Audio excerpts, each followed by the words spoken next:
Halo, salam sehat untuk kita semua. Kembali lagi dengan saya Imade Lastra, CGP Angkatan 4 dari Kabupaten Kapuas. Kesempatan ini saya akan menyampaikan koneksi antar materi, kesimpulan, dan refleksi pemikiran Ki Hajar Dewantara. Yang pertama, apa yang saya percaya tentang murid dan pembelajaran di kelas sebelum saya mempelajari modul 1.1. Yang pertama, memperoleh nilai yang bagus. Selama ini saya hanya berpikir bagaimana peserta didik saya paham dengan materi-materi yang saya berikan dan dapat mengerjakan semua tugas dengan baik dan tentunya memperoleh nilai yang bagus. Jika peserta didik mendapat nilai pengetahuan yang memuaskan, maka akan muncul predikat guru yang berprestasi dalam mengajar. Sementara jika hasil peserta didik kurang memuaskan, akan berpengaruh pada prestasi guru dalam mengajar. Untuk itu, saya terus berusaha mencari metode yang terbaik dalam kegiatan belajar mengajar agar nilai anak memuaskan. Yang kedua, mentransfer pengetahuan dan keterampilan. Saya beranggapan tugas saya sebagai seorang guru adalah untuk mentransfer pengetahuan dan keterampilan. Pembelajaran adalah proses membuat peserta didik aktif. Pembelajaran terpusat pada peran guru sebagai sumber ilmu. Yang ketiga, saya tidak memahami kebutuhan anak akan kenyamanan belajar dan kemerdekaan belajar. Bagi saya, jika mereka mengikuti seluruh perintah dan tertib dalam pengumpulan tugas serta selalu berada dalam kegiatan pembelajaran, itu merupakan suatu keberhasilan.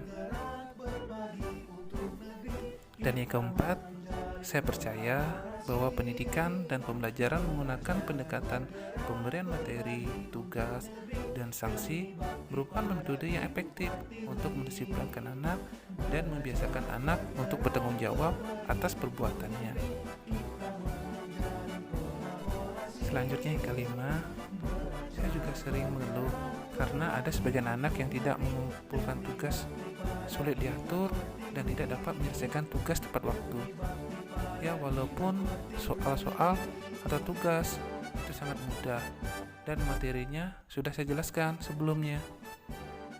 Nah, dan yang terakhir, saya percaya hasil belajar yang sesuai KKM atau di atas KKM itu merupakan suatu prestasi. Itulah apa yang saya percaya tentang murid dan pembelajaran di kelas sebelum saya mempelajari modul 1.1 ini. Setelah saya ikut pendidikan guru penggerak dan mempelajari model 1.1 tentang filosofis dan pemikiran pendidikan menurut Ki Hajar Dewantara, saya berpikir bahwa selama ini saya hanya tahu sekilas tentang semboyan Ing Ngarso, Sung Tolada, Ing Magdia, Mangunkarsa, dan Tuturi Handayani, tanpa mencari tahu makna yang begitu dalam yang terkandung di dalamnya. Pendekatan pendidikan dan pengajaran dalam bentuk sebatas pemberian materi, tugas, dan pemberian sanksi akan menimbulkan ketidaknyamanan dan menghasilkan pribadi pemberontak, cuek, malas, dan rendahnya daya juang serta jiwa kompetensi dalam diri anak. Sistem Among menuntut kesabaran dalam penerapannya. Saya menyadari kekeliruan bahwa selama ini memandang anak sebagai objek dalam pembelajaran. Seharusnya mereka subjek pembelajaran. Merekalah pemegang kendali pembelajaran. Menyadari bahwa setiap anak itu istimewa, unik, dan memiliki potensi dalam dirinya.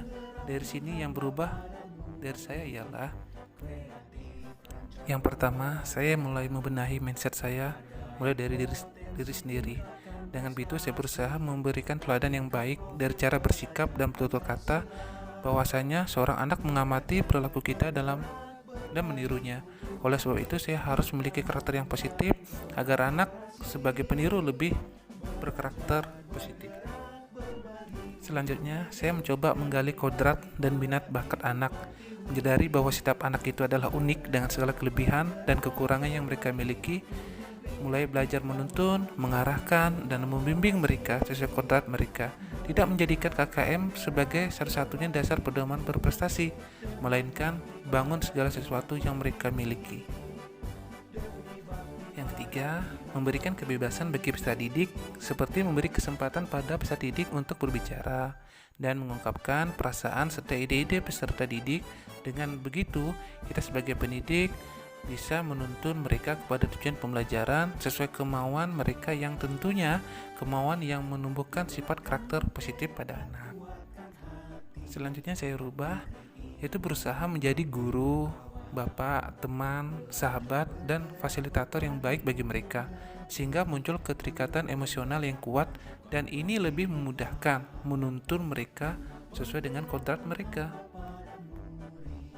Dan tidak menerapkan sanksi atau teguran tegas kepada peserta didik, karena ini lebih membuat mereka tertekan dan tidak merasa merdeka. Berusaha menjadi penyejuk bagi mereka yang dapat mengayomi mereka setiap saat, baik dalam keadaan senang maupun susah. Dan apapun yang tindakan yang dilakukan pendidik harus berorientasi kepada anak. Demi kepentingan mereka, anak adalah subjek, teman belajar, karena sejatinya pendidikan juga belajar dari peserta didik. Demikian yang bisa saya rubah setelah mempelajari modul 1.1 ini. Yang segera saya lakukan agar kelas saya mencerminkan pemikiran Ki Hajar Dewantara ialah sebagai berikut. Yang pertama, mengidentifikasi karakteristik anak, mulai dari kebiasaannya, gaya belajarnya, kemampuan menyerap materi pelajaran, bakat atau minatnya, juga meminta pendapat mereka tentang hal-hal yang menyebabkan ketidaknyamanan mereka untuk dapat belajar dengan baik. Yang kedua, merancang pembelajaran yang sesuai dengan kebutuhan peserta didik dan melaksanakan pembelajaran yang bermakna, menyenangkan, dan merdeka. Yang ketiga, memberikan suasana kondisi belajar yang nyaman dan menyenangkan. Yang keempat, menjadi teladan, pemberi semangat, serta memberi dorongan dalam menanamkan nilai karakter pada peserta didik. Dan yang kelima, melakukan pembiasaan dalam mengucapkan kata maaf, tolong, dan terima kasih sebagai bagian dari penanaman dan penguatan karakter peserta didik. Selanjutnya, melakukan pendekatan secara emosional kepada peserta didik maupun orang tua guna mencari solusi terbaik di setiap kendala yang dihadapi anak dan bersama-sama mengasah minat bakat mereka. Demikian penyampaian dari saya tentang koneksi antar materi, kesimpulan, dan refleksi pemikiran Ki Hajar Dewantara. Terima kasih. Untuk negeri, guru penggerak majukan pendidikan.